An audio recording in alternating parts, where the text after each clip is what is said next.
ஆண்டவராகிய இயேசு கிறிஸ்துவின் இனிதான நாமத்தில் உங்கள் யாவருக்கும் இந்த காலவெளியில் அன்பின் வாழ்த்துக்களை நான் தெரிவித்துக் கொள்கிறேன். இந்த காலவெளியில் ஆண்டவர் உங்களோடு பேசுகிற வார்த்தை எரேமியா 30 அதிகாரம் 17 எரேமியா 30:17. நான் உங்களுக்கு ஆரோக்கியத்தை வரப்பண்ணி உங்கள் காயங்களை ஆற்றுவேன் என்று சொல்லி ஆண்டவர் இந்த காலவெளியில் உங்களை பார்த்து சொல்கிறார். எனக்கு அருமையான சகோதரனே சகோதரியே, வேதனையோடு காயத்தோடு இருதயத்தில் பாரத்தோடு இருக்கிற எனக்கு அருமையான சகோதரியை, கர்த்தர் இந்த நாளில் காலவெளியில் உங்கள் செவிகளில் உங்கள் இதயத்தில் பேசுகிறார். இந்த வார்த்தை ஜீவனுள்ள வார்த்தை, அதுல வல்லமை இருக்கிறது, அதிகாரம் இருக்கிறது. கர்த்தர் உங்கள் அடிமைத்தனத்தின் கட்டுகளை, சிறையிருப்பின் கட்டுகளை திருப்பும்படியாக இந்த காலவெளியில வந்திருக்கிறார். அன்று இஸ்ரவேல் ஜனங்கள் பாபிலோனுக்கு சிறைப்பட்டு போன பொழுது கஷ்டப்பட்டு அவர்கள் ரொம்ப அதிகமாக வேதனைப்படுகிறார்கள். அப்பொழுது எரேமியா 8 அதிகாரத்திலே எரேமியா தீர்க்கதரிசி மூலமாக ஆண்டவர் சொல்கிறார், என்னுடைய ஜனங்கள் காயங்கள் ஆறாததாக இருக்கிறது, அவர்கள் சமாதானம் இல்லாமல் இருக்கிறார்கள், சஞ்சலத்திலே இருக்கிறார்கள், அவர்களை இந்த தேசத்தை திரும்பி வர பண்ணி அவர்களுக்கு அழுகையோடு விண்ணப்பத்தோடு என்னிடத்தில் வருவார்கள், நான் அவர்கள் துக்கங்களை சந்தோஷமாக மாற்றுவேன் என்கிறார். ஆமென், அல்லேலூயா. அதே ஜீவனுள்ள தேவன் என்று மாறாதவராயிருக்கிறார்.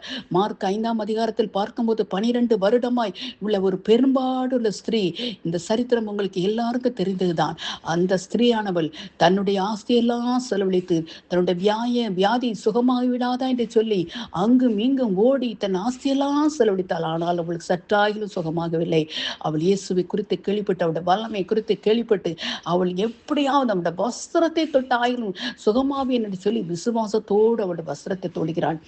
பாருங்கள், அருமையான ஆண்டவருடைய இயேசுவின் வல்லமை அவளுக்கு சுகமாகி விட்டது.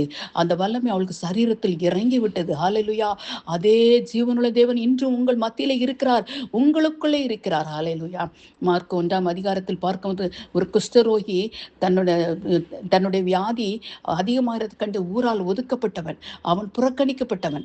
ஆண்டவருடைய வல்லமை அறிந்து இயேசுவினிடத்தில் வந்து, ஆண்டவர் உமக்கு சித்தமானால் என்னை தொட்டு சுகமாக்க முடியும் என்று சொல்கிறார். ஆண்டவராய் இயேசு கிறிஸ்து, எனக்கு சுத்தம் உண்டு, உனக்கு சுத்தம் ஆயிடுவா என்று சொல்லி சுகமாக்கி விடுகிறார். அதுதான் நம்முடைய ஜீவனுள்ள தேவன். நீ எப்படிப்பட்ட நிலைமையில் இருந்தாலும் சரி, உங்களை ஊரே ஒதுக்கி வச்சிருந்தாலும், குடும்பமே ஒதுக்கி வச்சிருந்தாலும் சரி, கர்த்தர் உங்களை ஒதுக்க மாட்டார். அவர் எல்லாரும் நம்முடைய நாமத்தை, கர்த்தருடைய நாமம் மகிமைப்பட போகிறது உங்கள் மூலமாக. சங்கீதம் 34:18 பார்க்கும்போது, சங்கீதம் 34:18 பார்க்கும்போது, அமலேக்கியர்களால் பிடிபட்ட தாவீது மாட்டிக்கொள்கிறான். அவன் ஒரு பைத்தியக்காரனை போல நாடகம் அடிக்கிறான். அப்பொழுது அமலேக்கியர் ராஜா, இவனை கொண்டு என்னுடைய ஊரில் பைத்தியக்காரன் இல்லை என்று சொல்லி இவனை கூட்டி வந்தீர்கள் என்று சொல்லி இவனை போய்விட சொல்லுங்கள் என்று சொல்கிறார். அதுதான் அவனை தப்புவித்து விடுகிறார்.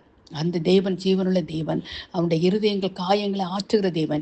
எஸ்ஐயா 61:1 பார்க்கும்போது, கர்த்தராகிய தேவனுடைய ஆவியானவர் என்மேல் இருக்கிறார், சிறுமைப்பட்டவர்களுக்கு சுவிசேஷத்தை அறிவிக்க கர்த்தரனை அபிஷேகம் பண்ணினார் என்று சொல்லி, இருதயம் கட்டுண்டவர்களை, ஒருங்கொண்டவர்களின் காயங்கட்டுதலையும் அவர்கள் விடுதலை கூறவும், கட்டுண்டவர்களுக்கு சஞ்சலத்தின் வருத்தை விடுவிக்கவும் கர்த்தர் வந்திருக்கிறார். என கருமையானவர்களை, இந்த நாளிலும் ஆண்டவர் உங்களை பார்த்து விடுவிக்க இந்த காலவெளியில வந்திருக்கிறார்.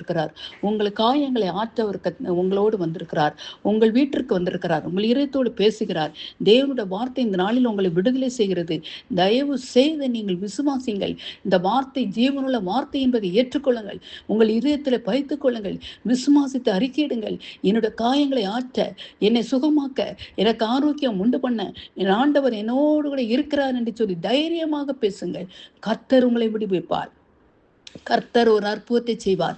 இந்த நாள் உங்களுக்கு அற்புதத்தின் நாள். இந்த நாள் உங்களுக்கு அற்புதத்தின் நாள். நீங்கள் நன்மையை பெற்றுக்கொள்கிற நாள். இயேசுவோட வல்லமை உங்களுக்குள் இறங்குவதை காண்பீர்கள்.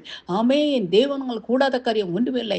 நான் அவர்களுக்கு ஆரோக்கியத்தை வரப்பண்ணுவேன், காயங்களை ஆற்றுவேன் என்று சொல்கிறார். அந்த வார்த்தை பொய்யல்ல. தேவனோட வாயிலிருந்து வருத்துகிற வார்த்தை பொய்யல்ல. அது ஜீவனுள்ள வார்த்தை, உங்களை விடுவிக்கிற வார்த்தை, சுகமளிக்கிற வார்த்தை, உங்கள் காயங்களை ஆற்றுகிற வார்த்தையாக இருக்கிறது. எனக்கு அருமையான இந்த நாளில் நீங்கள் விடுதலை பெற்றீர்கள் என்று சொல்லி நாங்கள் விசுவாசிக்கிறோம். அந்த தேவன் ஜீவனுள்ள தேவன். உலகத்தில் எத்தனையோ அவர் உலகத்தை சுற்றி திறந்த பொழுது எத்தனையோ நன்மைகளை செய்துதான்.